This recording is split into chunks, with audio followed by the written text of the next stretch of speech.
Kind of wanted to take the time today to just run into some thoughts that I've been having in the morning. Actually, I touched base in day one on this book called The Big Toe, which is the big theory of everything. And chapter 25 is super crazy. It's going to adapt. Just bear with me in this because I'm going to pull it all together for people that are creatives, people that are in the freelance space, and then anyone who's watching this video. So, I have a big moment realization for me while I was driving in the morning. Um, this audiobook touches in the moment of intentions, and something that describes about it was about changings of the beings and how in Western society we believe the actions that we take will make us a better person, when in reality nothing than the exteriors can change the being, only the thoughts and energy that comes within. So let me put this in perspective so it makes it a little bit easier to understand. The other day I was talking to my fiance this. She goes, she asked me a question that kind of I got a little bit offended, but I didn't understand it until today, which was I told her, I was like, hey, we gotta do these kind of actions to get us up there, even if you don't want to do it. Like that's the correct thing to do, because you gotta take actions in order to achieve whatever you want. And she asked me this question. She's like, yeah, but like, what's your intention behind that? And I was like, what do you mean? Like, and I kind of got offended. And I was like, what do you mean? What is my intention? Like, I gotta get the things done. Like, we gotta put up the work. But now I understood today what she meant about saying what was the intention. And let me put as an example. If you are a fish and you're going through the ocean, the fish is not really aware about the water. He just lives there. Like that's his surrounding, that's his living there. He's not really aware of, like, that's all exists for them. There's this, the water, the ocean. However, the only interaction that the fish can know about the water is just the physical interactions that the water has and their properties. For example, the fish can experience like the levels of salt and mineral during the water, can experience the density of the water and the temperatures of the water. But if you take all these things out and just leave it as none, that doesn't mean that the water exists or not. Like if you take all those properties of the water and it's still water, like you're just taking out the properties. So let's put another example.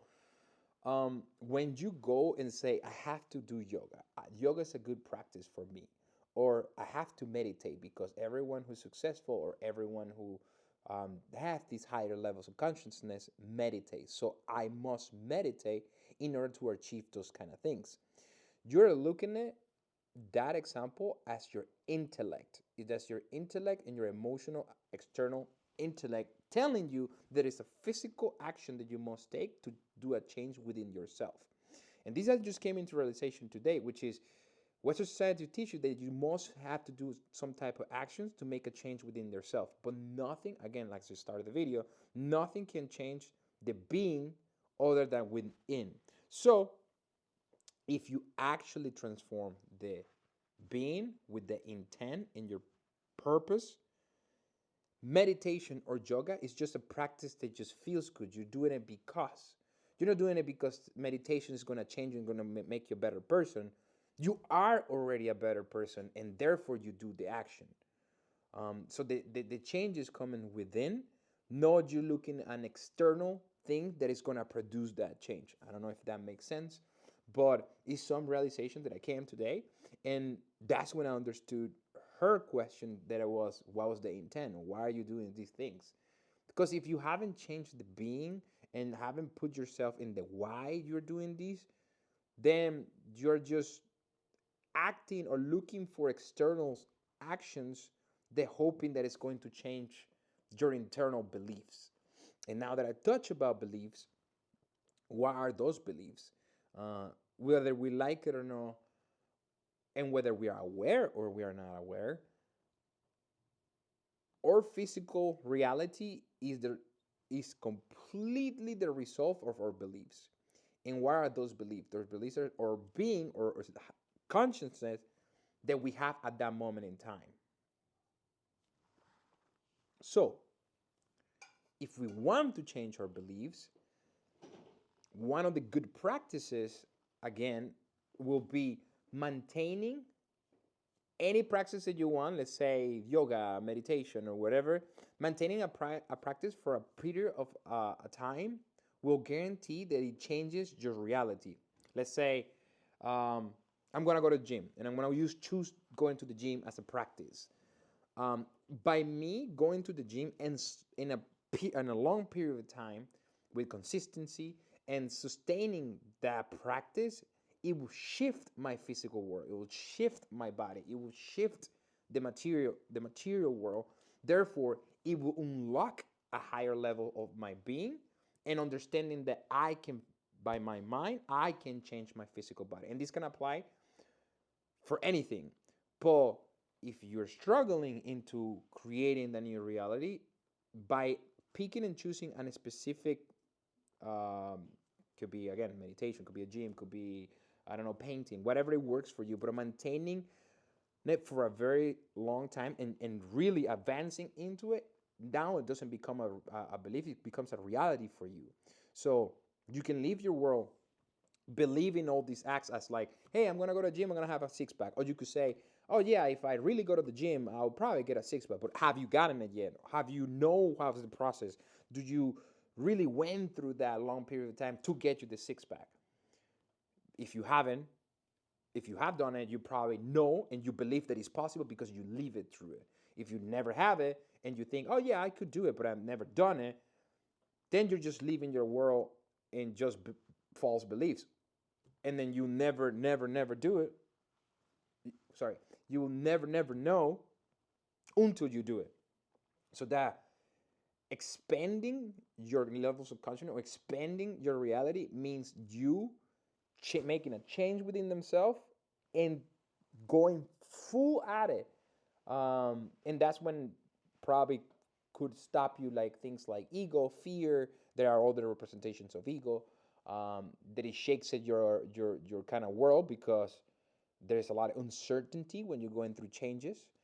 So I know it's a little bit of like a rampage that I'm going here, but I needed to like really like say these more for me.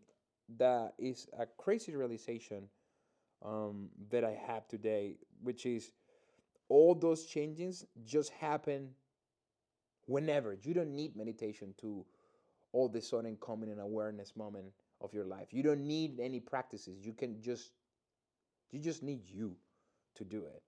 And when you really want to do that change, and when you really see yourself, then those changes just happen. It just happens, and it happens because it becomes this new person that you're becoming, this new you.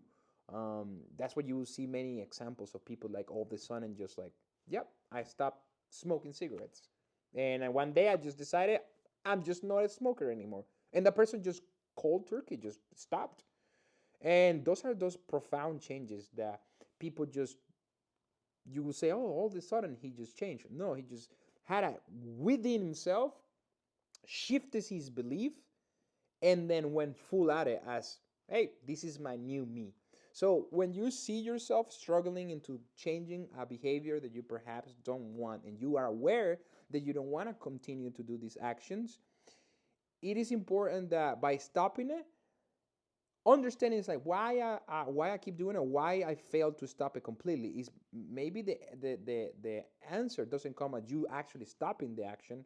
It's just seeing it back or looking at yourself inside and understanding why are you doing those actions, and understanding why is the person that you want to become and why would you want to stop those actions, and becoming aware of yourself, becoming aware of your really self, and then those changes just happens. It just happens. And that's the way that by our level of consciousness we can shift reality and we can shift that matter.